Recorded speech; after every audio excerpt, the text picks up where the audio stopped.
সেই পরিবেশ আবারও ফিরে পেয়েছি। বলি আলহামদুলিল্লাহ। এই মুহূর্তের শুরুতে এই তাফসীরের এই প্ল্যাটফর্মে বসে যার কথা বারবার মনে হচ্ছে, যার কথাটা বারবার হৃদয়ে বারবার উকি মারছে, তিনি হচ্ছেন কিংবদন্তি শহীদ আল্লামা দেলোয়ার হোসেন সাইদ রাহিমাহুল্লাহ।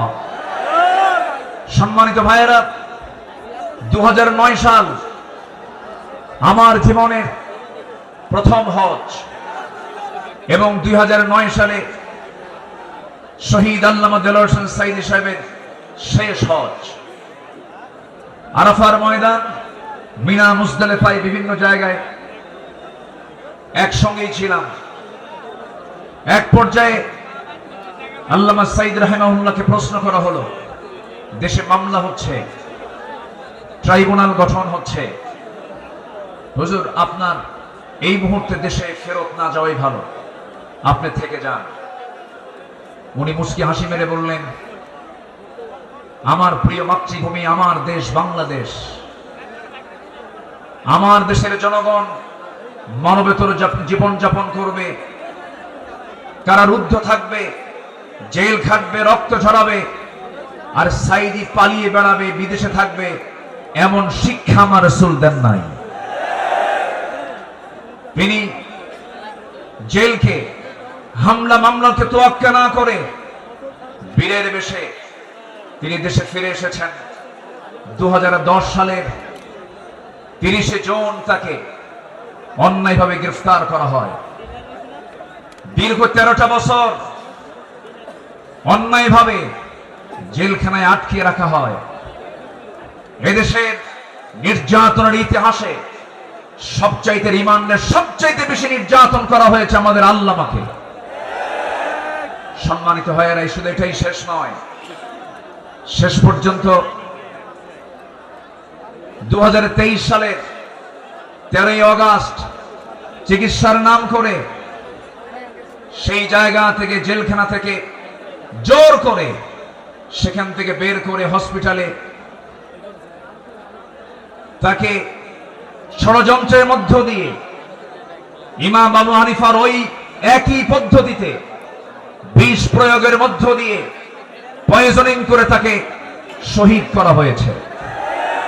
আমরা তাফসীর মাহফিলের এই প্ল্যাটফর্ম থেকে, তারই তৈরি করা এই ময়দান থেকে স্পষ্টভাবে জানান দিতে চাই, অবিলম্বে আল্লামা সাইদির খুনি হত্যাকারীদের চূড়ান্ত শাস্তি নিশ্চিত করা হোক। রাজি আছেন কারা কারা? হাত উঁচু করে দেখান মুসলমান।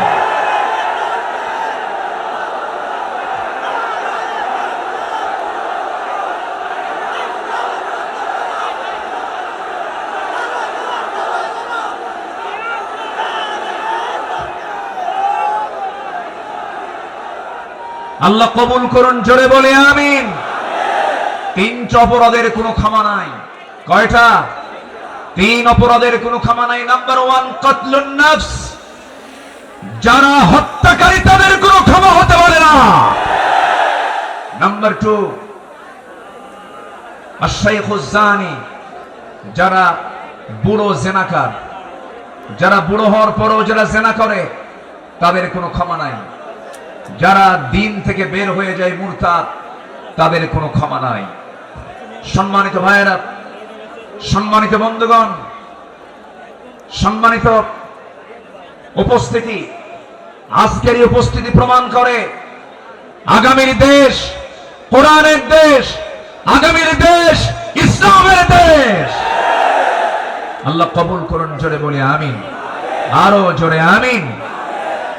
আমার পরে আমাদের সবার কলিজার টুকরা মাজলুম দেশে থাকতে পারেন নাই, অনেক জুলুম তার উপর করা হয়েছে। ডক্টর মিজানুর রহমান আজহারি হাফিজাহুল্লাহ আসবেন, কিন্তু এইরকম যদি আপনারা সাইড টক করেন, কথা বলেন, যদি আওয়াজ করেন, আলোচকের কানে যদি সাইড আওয়াজ যদি চলে আসে, আলোচনা কি ভালো হতে পারে? তাহলে এই বিষয়টি একটু খেয়াল করার চেষ্টা আমি অনুরোধ করব, একটু মেহেরবানি করে কোনো আওয়াজ না করে মেহেরবানি করে যে যেখানে আছেন মনোযোগ দিয়ে আমরা কথাগুলো শুনবো, জোরে বলি ইনশাআল্লাহ।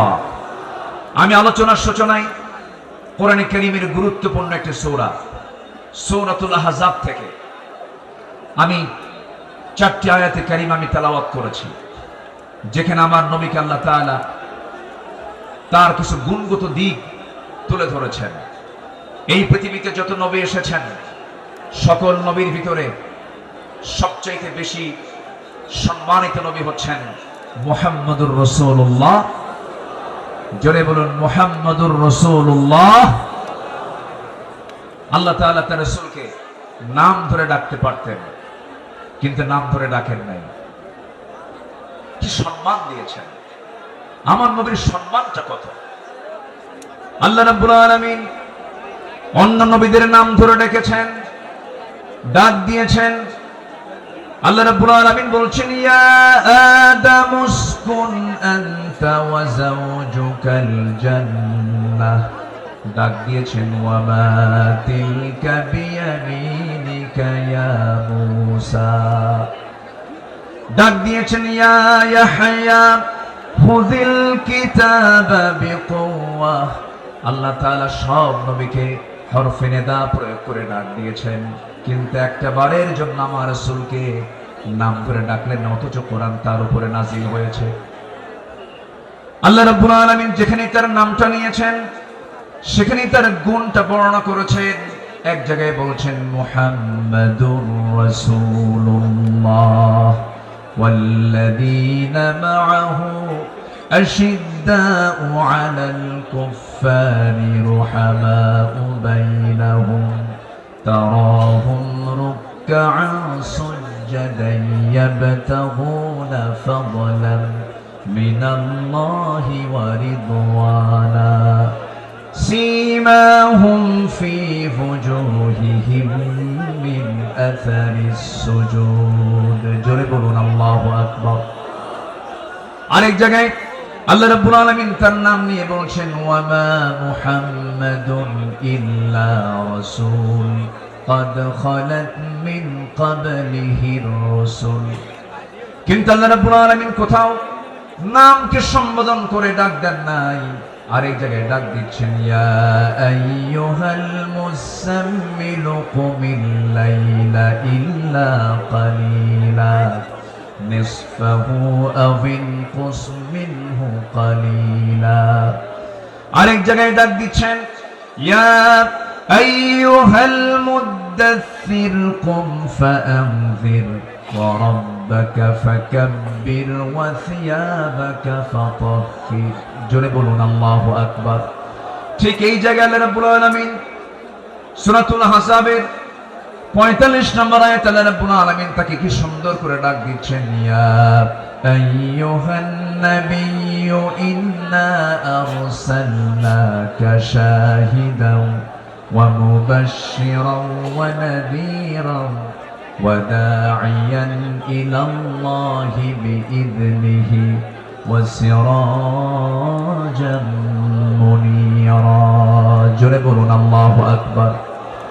হে আমার নবী, আমি আপনাকে পাঠিয়েছি সাক্ষী করে, শাহিদ করে, মুবাশশির করে, সুসংবাদদাতা করে, ওয়া নাযীরা ভীতি প্রদর্শনকারী করে পাঠিয়েছি, এবং আল্লাহর পথে দায়ী করে পাঠিয়েছি। আমার আল্লাহ তাআলা আমার রাসূলকে এত সম্মান দিয়েছেন। দুঃখজনক হলো সত্য, বিগত 16 বছর শুধু আলেমদের উপরে নির্যাতন হয়েছে তা নয়, আমার রাসূলকে নিয়ে বাজে কটূক্তি পর্যন্ত করা হয়েছে, ঠিক কি না? রাসূলকে নিয়ে অনেক কটূক্তিও করেছে বিভিন্ন ব্লগাররা। আমার দেশে কিছু বুদ্ধিজীবী আছে যাদের কাজই হলো ইসলাম নিয়ে বাজে কথা বলা, রাসূলকে নিয়ে বাজে কথা বলা। রাসূলকে নিয়ে বলা হয়েছে, এমন ভাবে কথা বলা হয়েছে, রাসূল নাকি ছিলেন জেনাকার, রাসূলকে জঙ্গি মুহাম্মদ বলে গালি দিয়েছে। ওরা 16 বছর আমাদের তালিকা করেছে, আমরা এখন নাস্তিকদের তালিকা করতে চাই। কোন নাস্তিক কুলাঙ্গারের জন্য বাংলার জমিন আর হতে পারে না। সম্মানিত ভাইয়েরা, সম্মানিত বন্ধুগণ, আল্লামা সাঈদীর ফাঁসি রায় দিয়ে এক কুলাঙ্গার বিচারপতি কি নাম? হ্যাঁ, মানিক। হ্যাঁ, 2 বছর আগে, বছর 2 আগে আমার নামেও তালিকা করেছিল, 116 জন আলেমের তালিকা করেছিল। 2 বছর পার হয় নাই, আল্লাহ তাআলা তার উপযুক্ত জবাব দিয়ে দিয়েছেন। ছাত্র বৈষম্য বিরোধী আন্দোলনে যারা অগ্রণী ভূমিকা পালন করেছেন তাদের জন্য দোয়া করতেই হয়। সম্মানিত ভাইয়েরা, এই পেকুয়ার মাটিতে চট্টগ্রাম বিভাগের প্রথম শহীদ হয়েছে এই চট্টগ্রামের এই পেকুয়ার সন্তান শহীদ অসীম। শহীদ অসীমের বাবা আছে কিনা জানি না। তাদের রক্তের বিনিময়ে, তাদের ত্যাগের বিনিময়ে এই বিজয় এসেছে। যুবকরা, তোমরা কোন আদর্শ লালন করতে যাবে না। যুবকরা, তোমরা বিজয় পেয়েছো, এই বিজয়কে ধরে রাখার জন্য একটা আদর্শ লালন করতে হবে, সেটা হচ্ছে মুহাম্মদ সাল্লাল্লাহু আলাইহি ওয়াসাল্লাম। তাহলেই সফল হবে। লাকাদ কানা লাকুম ফি রাসূলিল্লাহি উসওয়াতুন হাসানা লিমান কানা ইয়ারজুল্লাহ ওয়াল ইয়াউমাল আখির ওয়া যাকারাল্লাহা কাসীরা। সম্মানিত যুবকরা, আজকের মাহফিলে বেশি যুবকরা, ওই নেতৃত্বের মুখে তোমরা থুতু মারো যে নেতা তোমাকে নামাজের কথা বলে না, যে নেতা তোমাকে পরকালের কথা শোনায় না, যে নেতা তোমার হাতে অস্ত্র তুলে দেয়, যে নেতা তোমার হাতে নারী তুলে দেয়, ইয়াবা তুলে দেয়, মাদক তুলে দেয়, ওই সমস্ত নেতৃত্বের মুখে আমরা জুতা মারি, থুতু মারি। রাজি আছেন কারা কারা? হাত উঁচু করে দেখা।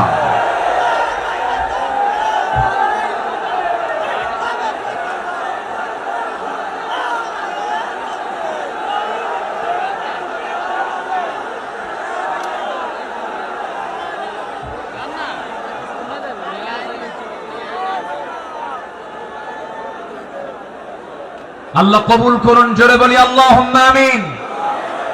যুবকরা, তোমাদের হাতে আগামীর বাংলাদেশ, নতুন বাংলাদেশ গড়ার জন্য কোন আদর্শ আমরা মানি না, আমরা মানি উসওয়া হাসানা, নবীর আদর্শ, নবীর আদর্শ, নবীর আদর্শ।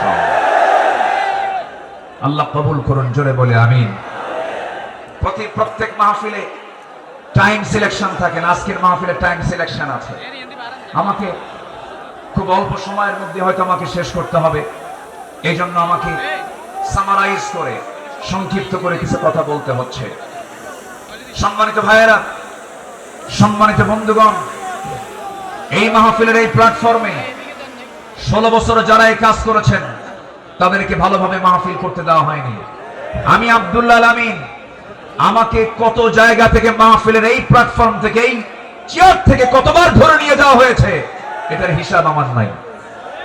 সাতক্ষীরায় গেলাম, খুলনায় গেলাম, পাবনাতে, পাবনার দারুল আমান ট্রাস্ট, আল্লামা সাঈদীর শেষ মাহফিল ছিল 2010 সাল। এরপরে 2011, 12, 13, 14 এই কয়েক বছর মাহফিল কোনো মতো করতে পারছি। এরপরেই 2015 সালে সেই মাহফিল করতে গিয়ে আমাকে লক্ষ্য করে গুলি পর্যন্ত করা হয়েছে। সম্মানিত ভাইয়েরা, এরকম করে তারা চেয়েছিল এই আওয়াজকে বন্ধ করতে, কিন্তু না, কোরআনের আওয়াজ যারা বন্ধ করতে চেয়েছে তাদের আওয়াজই বন্ধ হয়ে গেছে। তারা কি আছে? আলেমরা পালায়, আস্তে কোন আলেমরা পালায়, পালায় কারা? আমাদেরকে যারা রাজাকার বলে গালি দিয়েছে, পাকিস্তানের রাজাকার বলেছে, আমরা কেউ পাকিস্তান যাই নাই, দিল্লি রাজাকার সব দিল্লি গিয়ে বসে আছে।